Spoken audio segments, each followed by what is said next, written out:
You're listening to a Rock Candy podcast.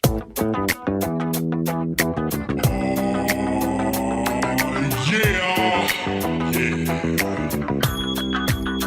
Hit it. Boo got a pickle and boo shop. Kill pickle and me gotta pick the fresh crop. Joe and Reese in the pickle and boo shop. What are they talking about? I don't know. Gotta hear the talking Reese and Joe. Listen in the car or on your mom's laptop. PBS until you hear the mic drop. What's up, dudes? That's slang. My name's Reese Roper. I'm one of the hosts here on Joe and Reese's Pickle and Boot Shop, a diabolical brainwashing machine. There's a lot of things wrong with this episode. Number one, we don't even start till we're halfway through the podcast. Where it's like, oh yeah, what are we doing? A podcast? And then we start. That's how it works around here. We talk about Star Wars a lot. I'm not embarrassed about that. We talk about puberty and our kids going through it. We talk about the Walter Elias Disney Corporation. Way too much. Vacationing. And then somehow we end up dissecting a Flowery song, which is 26 years old. What's wrong with this podcast? You guys, I don't know about this. Anyway, it's the Pickle and Boot Shop. I hope you hate it. Joe and Reese in Pickle and Boot Shop. Get yourself a pickle. Get yourself a boot. Joe and Reese in Pickle and Boot Shop. Pickle time is happening. Pickle time. I go down to get some pickles. Bring your grandma and your kids. I go downtown. Bring your grandma and your kids. Boot time. Pickle and boot time. Don't be fickle. Get your pickle cider, pop a nickel in your boots. Not a place of ill repute. Bring your grandma and your kids. Come for the pickles, stay for the squids. Pickle and Boot Shop. Stay for the squids. Yeah, pickle time. Put that pickle in your pants, get some booze inside your hands. Put that pickle in your pants, get some booze inside your hands. 1996, we start this.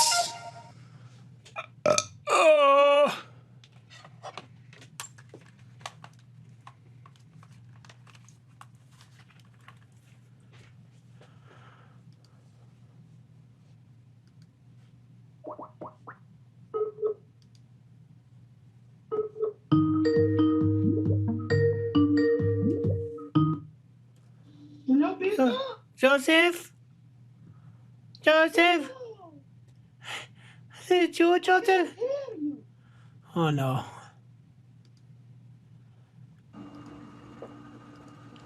Joseph?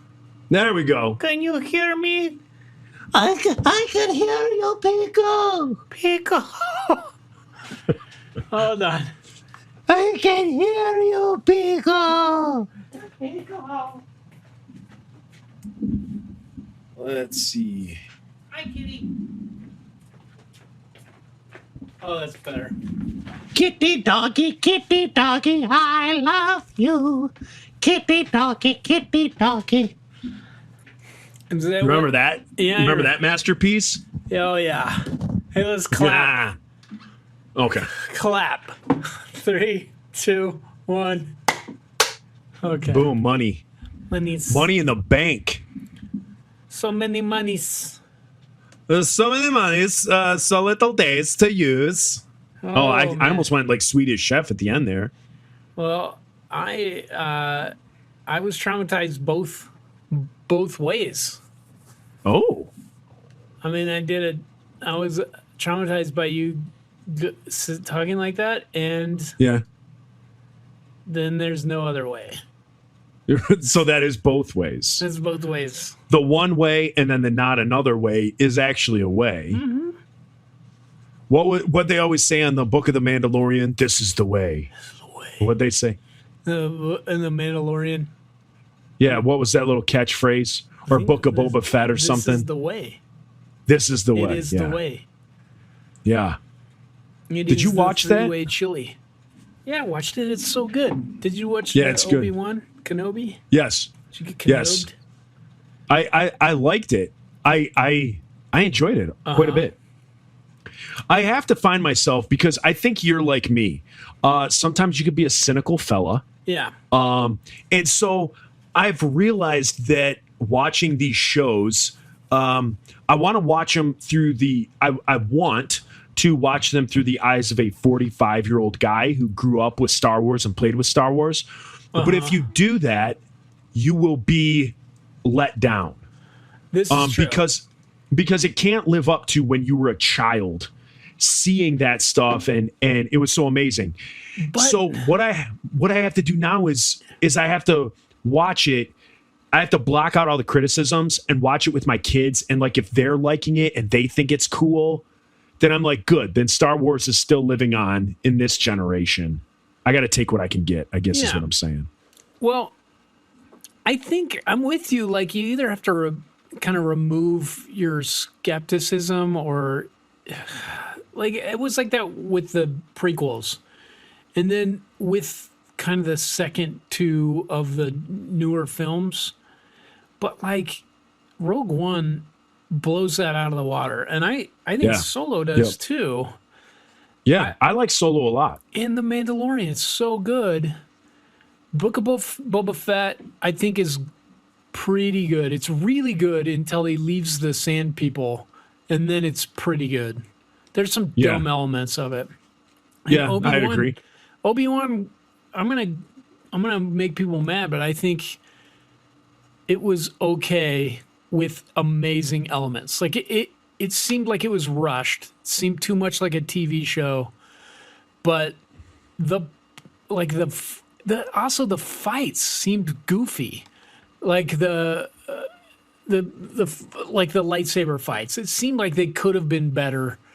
The one where Darth Vader shows up with like about 20 stormtroopers, and then there's like a fire, and then he thinks he beats Obi-Wan. Like, that part was kind of dumb. It was kind of a letdown because you all of a sudden you see Darth Vader. It was really cool how they set up him like a Mustafar getting put in his suit and all that stuff. Looked cool. Then it kind of was lackluster. There were some cool freaking elements of it. When he was on that water planet in that temple thing, it looked really cool. All of that was cool until the snowspeeders showed up and they can all of a sudden hover and nobody was shooting at them. Like, that was kind of dumb. Then that last fight with Darth Vader, it just seemed lackluster until the fight. And then it was like, oh, this is cool. This is cool. Then he cuts open his face and he's like, you didn't kill Anakin Skywalker.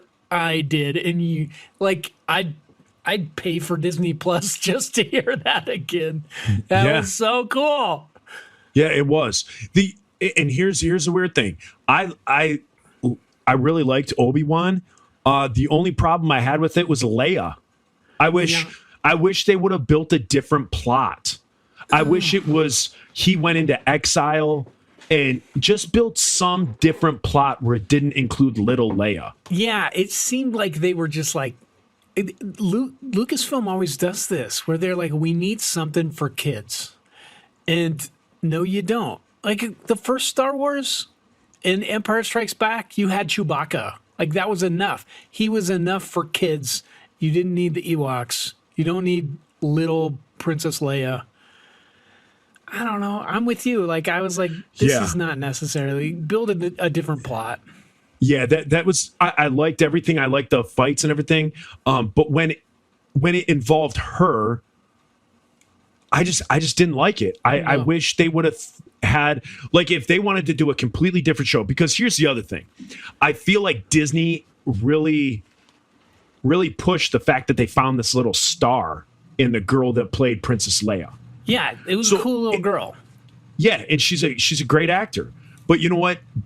If you want to do another show about young Leia, do a show about young Leia.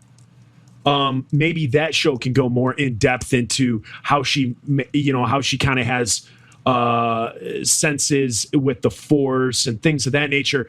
expound upon Princess Leia, but as far as in Obi-Wan, I did not want. I found myself. That's when I got bummed at the show. Is I would be all into this, like Obi-Wan is fighting Vader, and he's kind of like on the run, and Vader's pulling that ship down with the Force as it tries to leave, and then all of a sudden Leia shows up, and I'm like, oh yeah, that's what this is about. and she was like the bummer in it, kind of, even though she was a great little actor and great kid. I'm sure she's awesome. I'm sure she loves pepperoni pizza, but I just didn't like that plot. I just didn't like that plot that he was like protecting her. Think of a different plot. Agreed. Yeah.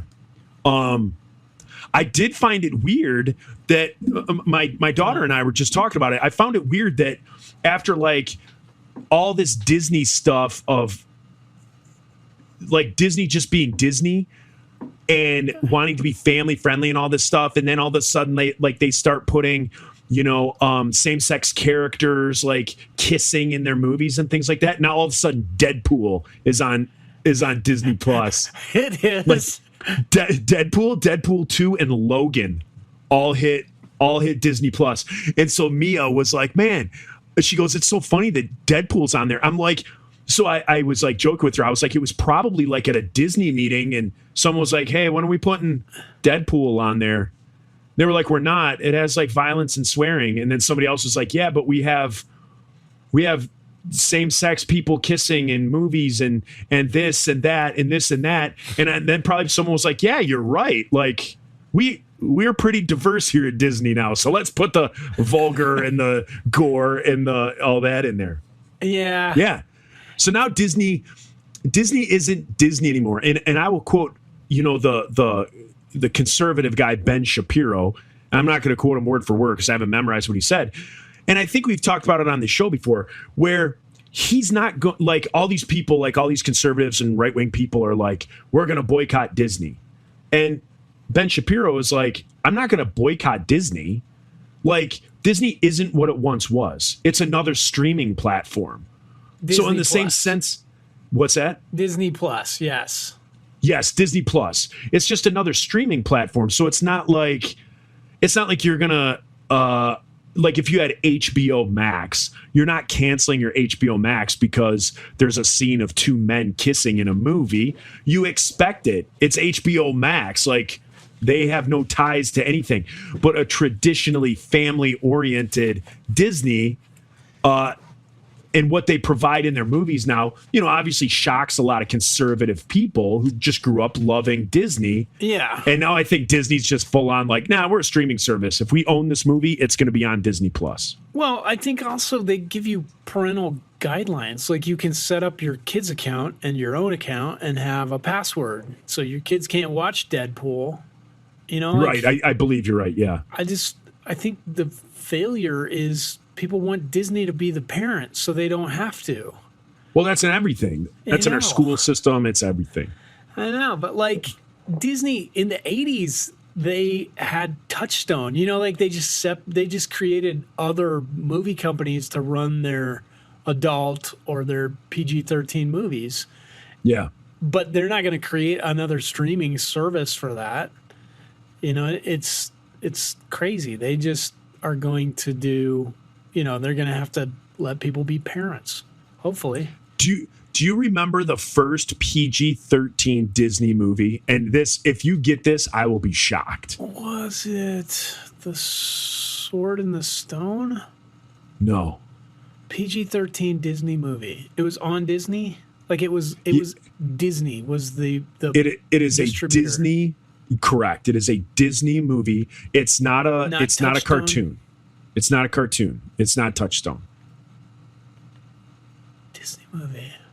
It was a movie about. I'll give you this hint. It was a movie about a scavenger hunt. I have no idea, man. Have you ever seen the movie Midnight Madness? No, that was Disney though. That was Disney. Was Michael J. Fox in that? Yes, that's Michael J. Fox's first movie. Huh. Yes, and I love that movie. I found it on DVD. PG-13. Yep, it was Disney's first PG-13 movie. Yeah. I can't wait for it. I have it on DVD. Listeners, if you're listening, if you can watch Midnight Madness, it is so dated. It is so dated. It is 80s through and through, and it's a pretty good B movie, but it is a real fun movie to watch. And it's basically these like different teams. This guy has like a bunch of money, and if you can, get through his scavenger hunt throughout the city of, I think it's like New York, or wherever, then you win the money. Yeah. Actually, I think it's like Milwaukee. I think it's like Milwaukee. Even better. If you could get through everything, you get the money. And then there's different teams. There's like yellow team, red team, blue team, green team. And it's like the yellow team is like the jocks. And then like the green team are the nerds. Like it's total 80s where everyone is like separated. And then there's like the hot girls. And then there's like the fat girls. And like that's literally a category. And so it's just but it's a good movie. And I saw it as a kid, and I got the DVD probably a few years ago. But I'm waiting for them to put that on Disney. It's not up there. I don't believe it's on there. No, I wonder if you can search for it. Yeah, if you could see it, and even so, even if you just get the DVD, if you can get it, find it for like $10, it's a good movie, and just to kind of have, and people listening that are around our age, you may remember seeing it, and it's just kind of like one of those fun things to kind of like nostalgia purposes. Did you see the trailer for Andor? No. Oh man, it looks good. It looks so good. It's like everything you loved about Rogue One, they just made into a show. Oh, so it's going to be a series? Yeah, but it just looks like the most spectacular cinematography, just gritty looking, dirty. Oh, really? It looks so cool. Really? Yeah, because you're like, Rogue One, did you And think... what's the plot of it? Oh, I'm sorry, I interrupted you. No. Well, the plot, I think, is just Andor, what's his name? Cassian Andor. When it's just about like the beginnings of the rebellion. So how he became in the rebellion and how it gets built up. But it's got like Forrest Whitaker's character in it. And nice. Yeah, man, it looks cool. But like Rogue One, my kids are younger than yours. Did you hesitate when you had to think about showing them Rogue One? Just because it's so dark? No. I think my kids were old enough when Rogue One came out that it wasn't. I think they were definitely like later elementary school, like 5th, 6th grade, I believe. I always see all the movies before, like movies like that I would have seen before they saw it. Yeah. So if I'm like, oh yeah, it's just like space explosions and yada yada. Yeah, it's go ahead. It's just like 4 seconds of boobs. It's fine. Yeah. There's only a little bit of just sexual assault, but go ahead and watch it, kids. And here, have a beer. Have a beer.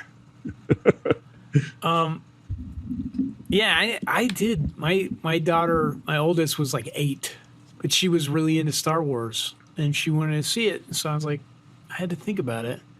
I think her mom was probably like, don't let her watch it. But probably because she doesn't want her to be a nerd. I mean, again, I think that goes back to like nostalgia, because in like 1987, when Return of the Jedi came out, I was 10 years old. Yeah. And I remember seeing, and again, we just talked about Disney and the history that it was like for family. And you knew if you took your kid to a Disney movie, you knew you were okay to go see that movie because it said Disney at the beginning of it. Yeah. And if your family values didn't include things that are of 2022, you were safe. You could always take your kids to those movies and not have to worry about it. And now, like, just as you have to look up a Disney movie, like, what does this have in it? This has like Buzz Lightyear and Woody making out, that might not be good for your family. But think about all the old things that were in those movies that are not good for your kids. Like, have you seen Song of the South? Oh, right. Yeah, it's not good. Yeah, no, they definitely, if you go through history, there's definitely some, there's definitely things there that Dumbo jump out with the crows. It was just like super racist. Yeah, And absolutely. I'm gonna argue that like all the Disney villains in the cartoons were either like gay men or lesbians. Like they were just tropes of those people, and like, you know, if that is your sexual orientation, that painted you as being a villain. So for me, like I worry about those old movies with my kids now. I'm like, well, Ursula, why is she mad? She hates men. Why does she hate men? Let's talk about this. Gosh, dang it, I don't know Why does she have a short haircut? why. You know, or like I don't know. I mean, like so Lyndon is at this point where she had sex ed last year, and came home just terrified. And Amy and I tried to beat her to the punch. Like we didn't want her to find out about sex at school, so we gave her like a very over like scientific explanation. I tried, but like I do have a degree in biology, so I was like, this is how the gametes form. You know, like, Oh, Lord it was almighty. a lot of that crap. I think it's beautiful, like how we share all the genetic material of our four grandparents. You know, that makes a person, and you may not look like either one of your parents because you're. This was your sex ed speech to your kids? Yeah, exactly. So she gets Going it through at school. genetics. I know. She gets it at school, and she comes home, and she's like, "Dad, I need to talk to you. I think I'm a lesbian." And I was like, all right, okay. Like I had to take a breath and just be like, how am I going to have this conversation? Like, how's this going to go? I was like, okay, first of all, I want you to know, no matter what, I love you and I support you. You're my daughter, but why do you think this? And she's like, well, we learned about sex and I don't want any of that. I don't want a boy to touch me. I don't want a penis. I don't want to kiss a boy. They're disgusting. And I was like, okay, let's hold that. Like, Yeah. there's going to be a moment when you come online. Like, all of a sudden, you're not going to feel that way about either boys or girls. Like, you're going to be super attracted to one or the other. And I'm here for you. Like, I'll Right. be on board there. But Right. Because what grade is she in? she just started 6th grade today. Right. So, yes, exactly. So she's still in the phase where, like, Boys you're are not gross. even thinking about that. Yeah. No, like the hormones aren't in. No. Man, I remember in 6th grade, though, I was so girl crazy. I wanted to have sex so bad. In 6th grade? In 6th grade. It hit me bad. I was like, these girls have boobs now. I was on, man. And it has never stopped. I can't think of, like, I think it was right around like 7th grade. Like, I think around 6th grade, 7th grade, I was like getting attracted to girls. Yeah. But I was like such a late bloomer that, like, I think I was graduated high school by the time I was like, oh, I want to make out with a girl. Really? Like,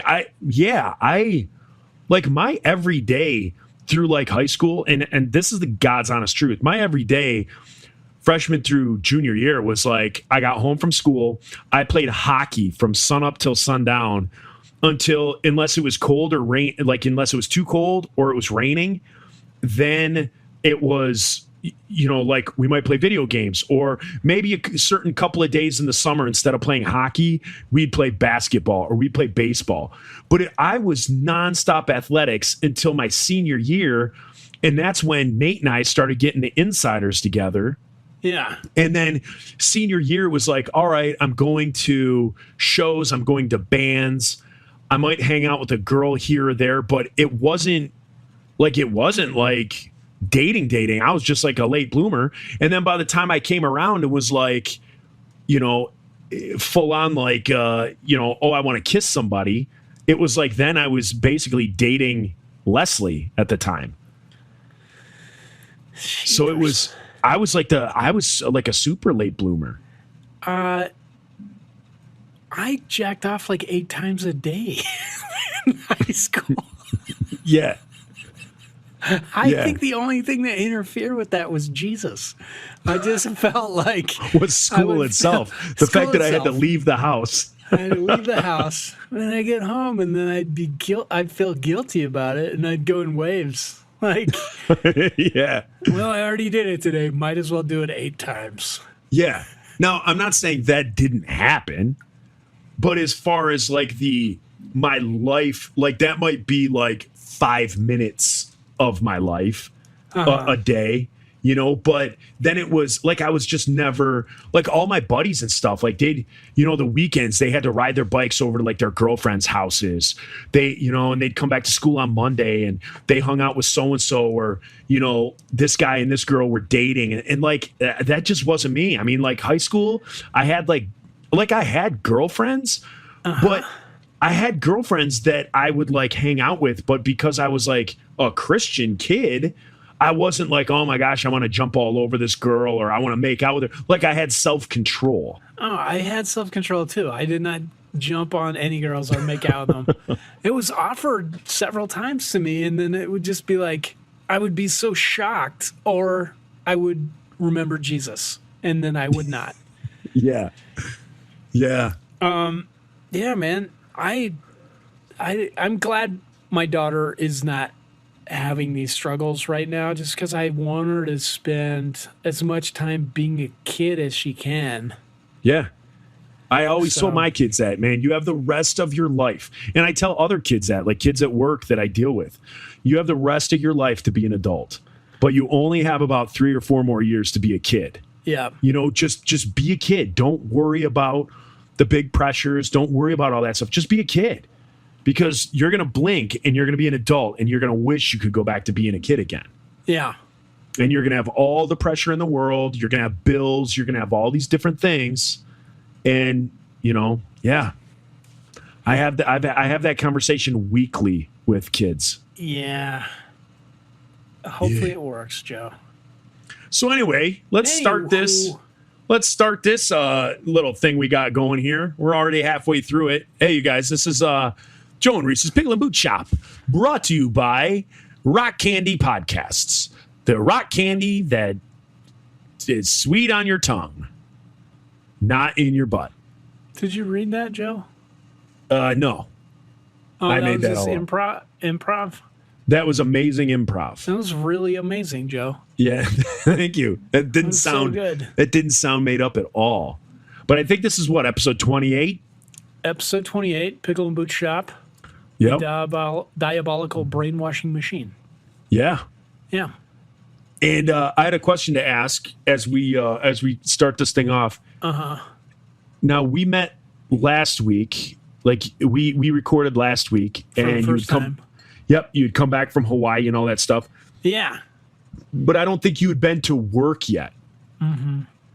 Now that you've got back to work, do you do that like vacation hangover Yeah. where you're like, so for me, maybe it's better to pitch it this way. So for me, I have my summer that I'm not doing the main part of my job. And so I take a lot of vacations during the summer. I just finished my last vacation. So I'm now looking at the calendar and it's like, all right, I have a month left before my kids go back to school, but I don't have any vacation. So it's literally back to the grind. So when I got back from my last vacation, it was like back to the grind. That sounds so sad, Joe. I know. I mean, I know. So back to the grind, but then you're just like, you know what? This is crazy because how do I say this tactfully? When I used to go on vacations with my significant other, Your wife at the time, your ex. yes, it was stressful. I'm sure I stressed her out, but she stressed me out so much. I think before we had kids, it was a little bit less. Like it was a little bit more just like, hey, let's just cool out and go with the flow. Or we have this much money. Let's not worry about money. You know, we budgeted this for the trip.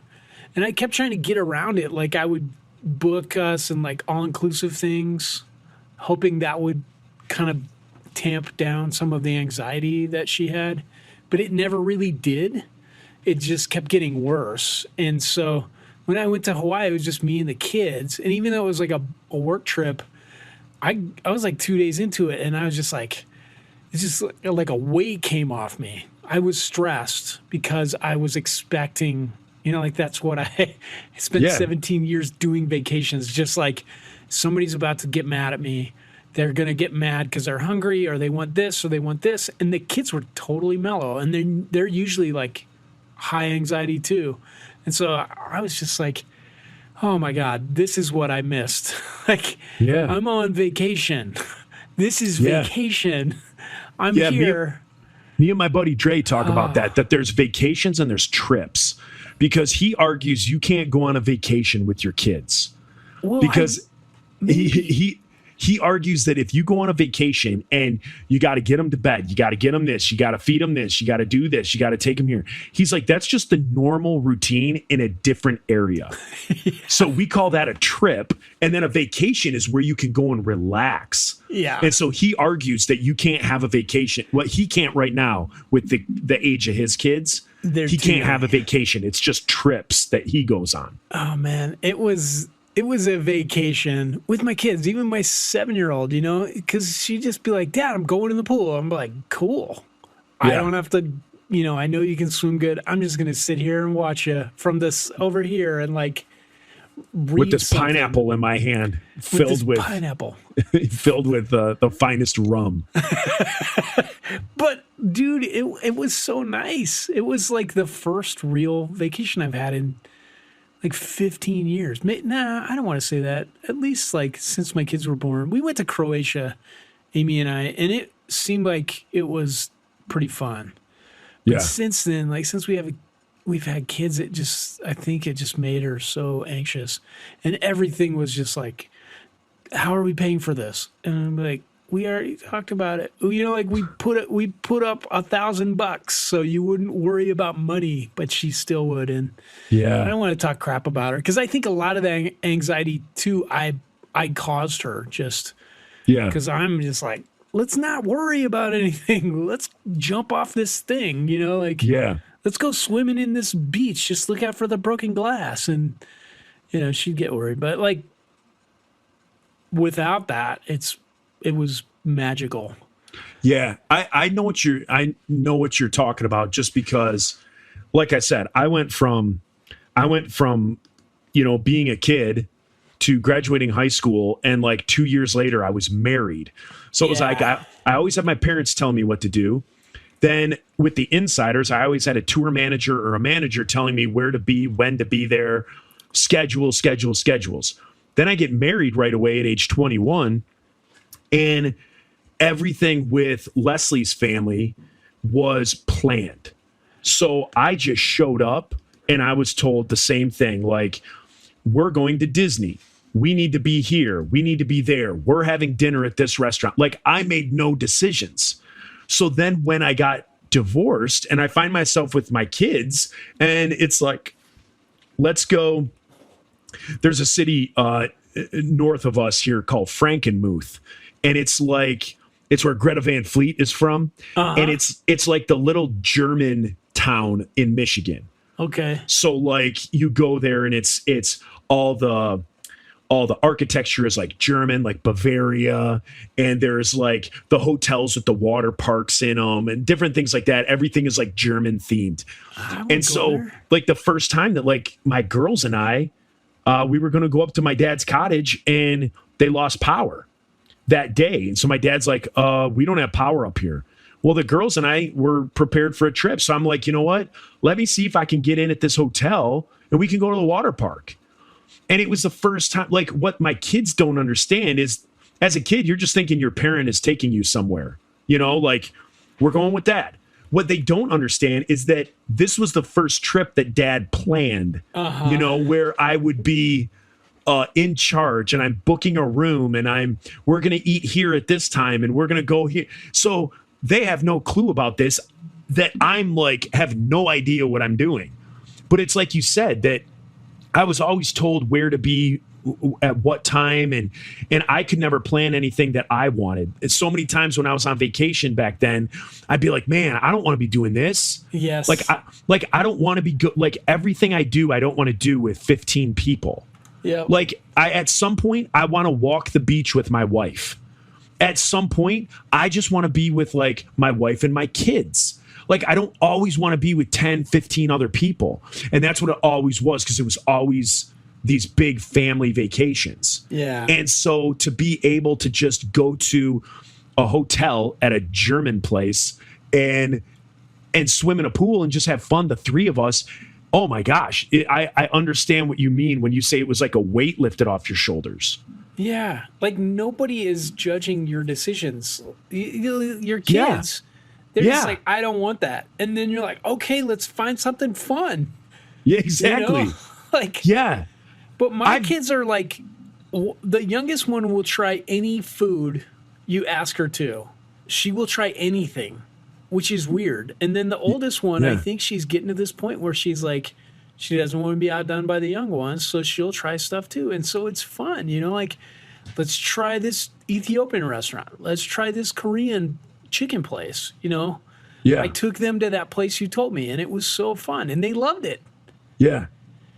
Yeah, it's funny. I've never thought about this dynamic until now. Yeah. And so it's like a topic that I've never broached before. So talking about it now, I feel like I could just keep going on and on and on for 2 hours talking about this. But yeah, it is fun when you get to that. And I feel that with my kids now when we go on trips and we go on vacations, you know, just we'll be driving up north. I'm like, hey, you want to stop at the donut shop? You know, and it's either a yay or a nay. Whereas like with other trips that in the past, it's like, hey, everyone, we can't go to the donut shop because we all have to be at this restaurant at this time. And, you know, everybody, and you're sitting at a table with 15 other people, and other people don't want to be there. Like they want to be doing their own family. It's always nerve wracking. And so it is nice when it's just the three of us, you know, doing stuff. Yeah. Yeah. So then the flip of that, I used to, when I got home from vacation, I'd go back to my crap job and just be like, oh, thank God. You know, like there was part of me that knew I hated it, but it would be less anxiety. Yeah. And this time, like, it was like my nervous system reset. It was like all of a sudden I was just like, dude, you've been like jacked up on adrenaline for about 2 years. Like everything, everyone you love has left you. Aww. And you're just here. You've been fighting for like 2 straight years. And then I was just like, this is so nice. I'm on vacation. It's paid for, you know, like, because I did the videography. And then it was just like, plus, it was just so awesome. And then I got home, went back to my job, and not just the job. The job is hard. We've talked about that. But the people, like the place is just toxic. Yeah. And so that was what struck me immediately. I was like, wait, why are there only 2 nurses working for 4 jobs, and there's 7 nurses sitting up in this administrative circle, and there's 12 patients? Like I was just like, this is so toxic. And you know, like I sent an email to my boss, and she's like, well, we'll have to look at that. And I'm just like, there's nothing to look at. You have 12 patients. You have 7 administrative nurses for 12 patients right now. And then you have 2 nurses on the floor doing the job of 4 nurses. Like, what do you have to look at? Yeah. Cut somebody. Yeah. Tell them to come out here and remember what it's like to be a nurse. Yeah. Yeah, I'm sure that's going to go over real well with the rest of admin when that's shared. No, but man, it totally it got in my head, and so now I'm like, you know, thank God I went to nursing school. It's not always my favorite choice, but like I could literally just flip my boss off and have a job by the time I hit the parking lot. Yeah. Nurses are in such high demand. You know, I could just call somebody I knew or just look on Indeed and have an interview, you know? Yeah. So I'm kind of thinking about just picking up, like, just going PRN for these agency people that paid tons of money. Yeah. And just doing like 2 shifts a week, and the rest of the time being able to work on music. Yeah. No, that's great. Oh, like another thing back to transitioning from vacation back to home though is so after, because like I said, I've never thought about this. So now that you have me thinking about it, it's like a dam that's opened and it's just pouring out of me. But another thing is, so after Leslie and always doing things with her family and big family stuff, then the next relationship I had was the complete opposite. And it was someone who was always in a bad mood, someone who is always like, when you were with them, you just did not feel like they wanted to be with you. Oh my God. And so that was very stressful. So now, and unfortunately my kids had to go through that with me. And I think that's, things that they've had to work through in these last couple years. But now that I'm with this girl, Heidi, it's, again, something I've never experienced. It's not the everywhere we go, we have to have 1,000 people, but it's enjoying being with one another. And it doesn't matter like what we're doing. I know this is corny, and I know, we don't usually go down these mushy roads on this podcast, but there's this little comic that Heidi and I always talk about, and it's a pink dinosaur and it's a blue dinosaur.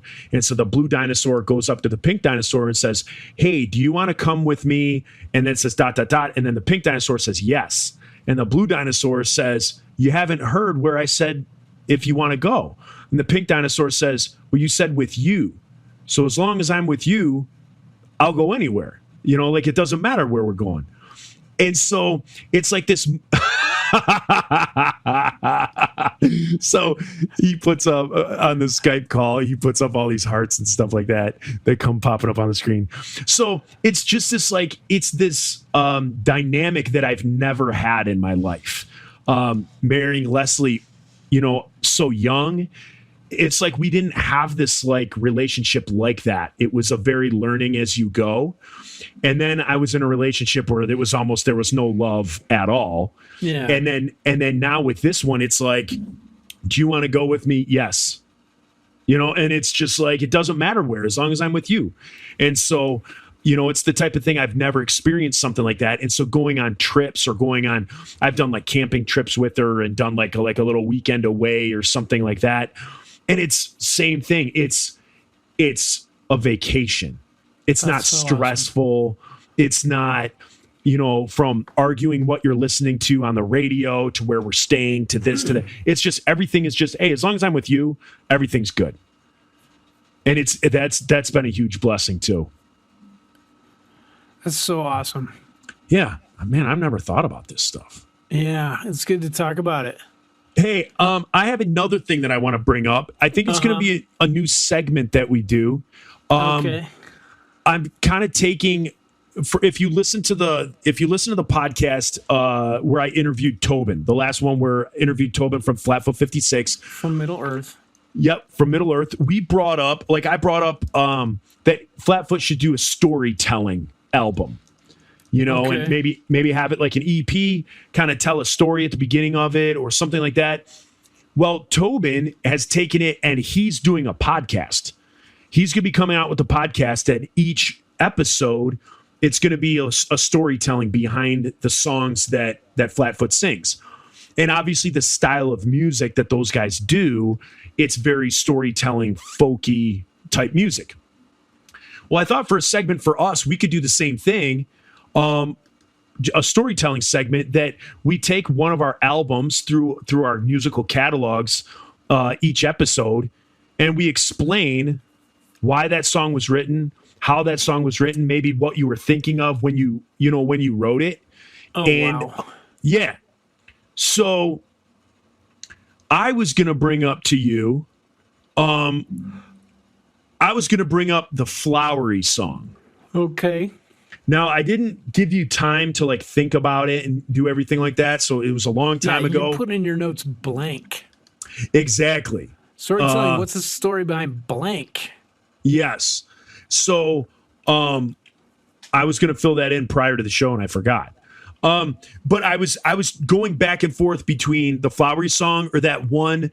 I forget the name of it, and that's why I think I left it blank because I was going to look it up and I didn't. But the one that was I walked into the bar and she was right there waiting, leaning up against the bar, and she's perpetrating. What's that called? It's called Third World Think Tank. Yes. So I'm going to let you pick. Do you want to go Flowery Song or Third World Think Tank? I'll do Flowery Song Okay. because I think it's more popular. Okay. And tell me the mindset, like how many songs had you written previously to that? When was that song? Like, how'd you come up with that song?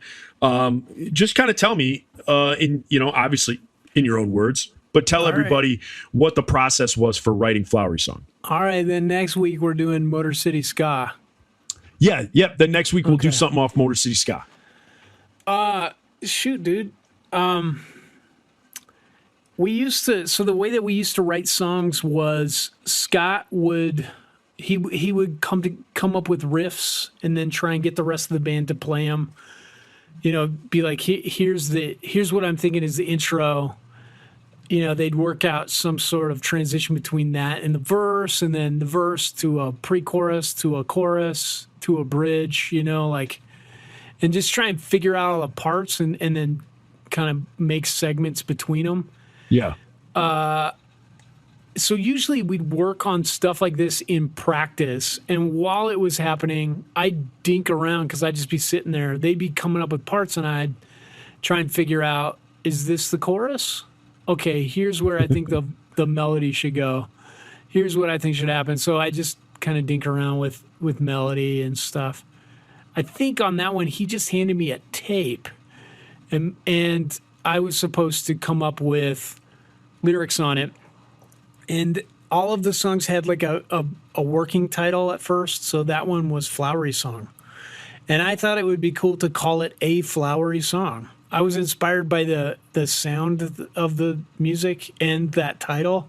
Okay. So I just wanted to write a song about like how I think as Christians, we're really excited, or just as people, we get really excited about happy things, but we don't trust God in the miserable times. And we all went to a Presbyterian church, so we'd sing the doxology every week.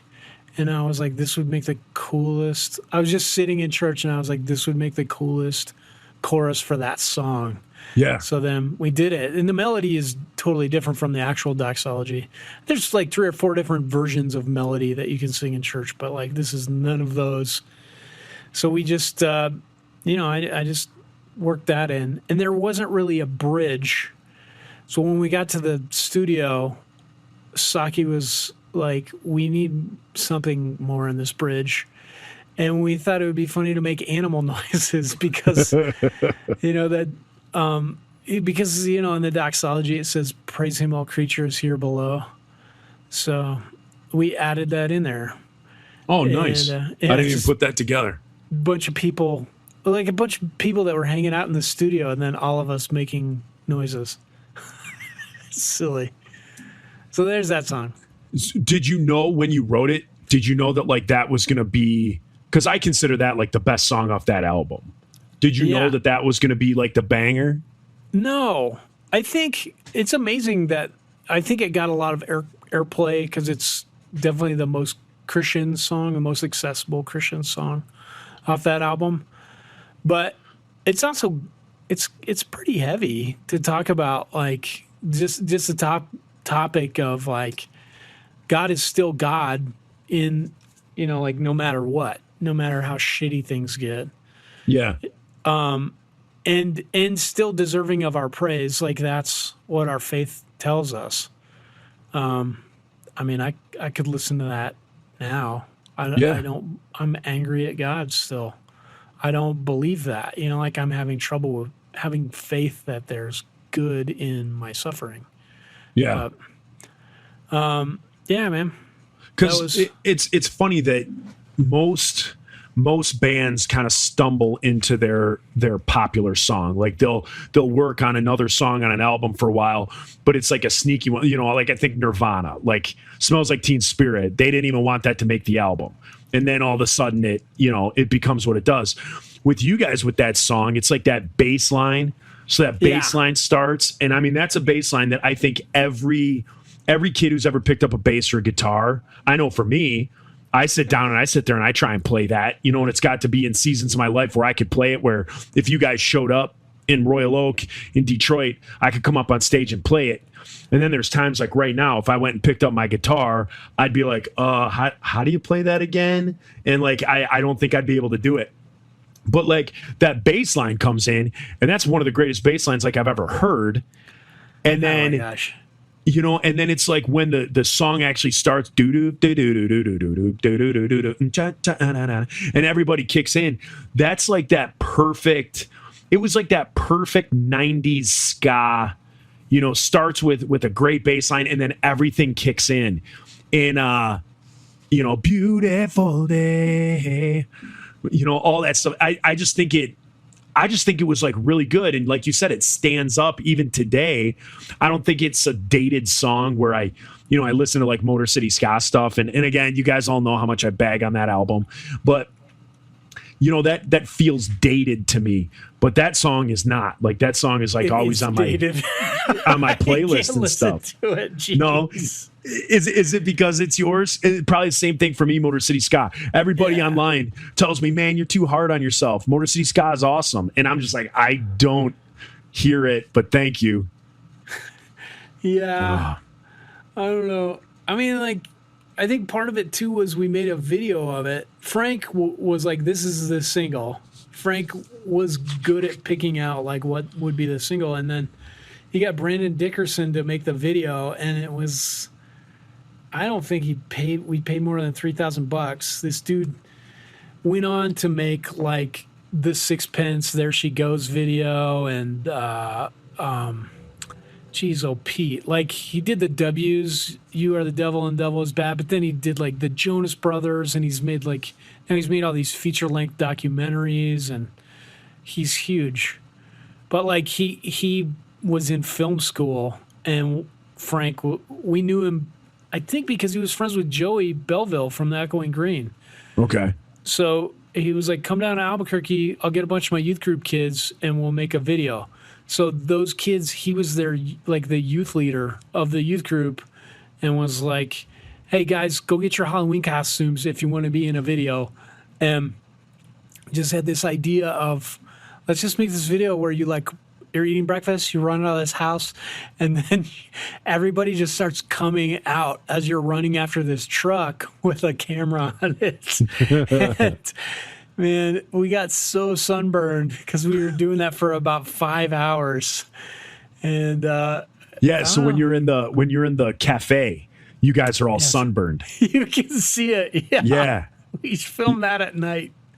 Yeah, you guys are all sunburned. That is funny. I remember Andy told me that, like, after you guys did it. He's like, man, when this video comes out, he's like, we're all sunburned. And 1,000% correct. Whenever I see that video, I probably watched that video probably a month ago. It's been at some point this summer I watched that video, and that's the first thing that always stands out to me is how sunburned you guys are. Yeah. It's crazy. Like all the people, a bunch of our friends from Denver came down and they were in it. So it's cool to see them. We were all kids. And then, every once in a while, some kid will come up to me at a show and be like, hey man, I was in that video. And he's like 50 years old now. Yeah. I was Superman. Yeah. I have grandkids now and I was Superman. Yeah. That's crazy. Hey, as we, I like this little segment. I think the listeners are going to like it too. So every week we'll go back and forth, Insider Song, 5 Iron Song, and people can write in and ask us to talk about certain songs. Yeah, for sure. And I have here, give us an update on, because last time we talked about your upcoming show at Sloss Furnace. You haven't played that show yet, correct? No, it's like September 24th. Okay. Because I brought up last time for you to talk about your Denver show, but you brought up Sloss Furnace, which took me on a different direction because I love that place. Yeah. What are the details of the Denver show? Because every time you guys play a Denver show, people fly in from all over the country. I know. So It's so give much people stress. details. Who are you? Who's opening? Who are you playing with? Give us all that stuff. So if people decide to fly out, September 10th. I was thinking about flying out. Heidi and I, That's we're ridiculous, dude. we're thinking about flying out, but it's not going to work out now. I'm really glad that you're not going to do that. I think you should just book us. Get Nate to book us at the Royal Oak Theater there. We'll just come out. You can fill in for me. Yeah. Yeah, just do that, and it'll Or be you can do it easy. over Zoom. I could Zoom it.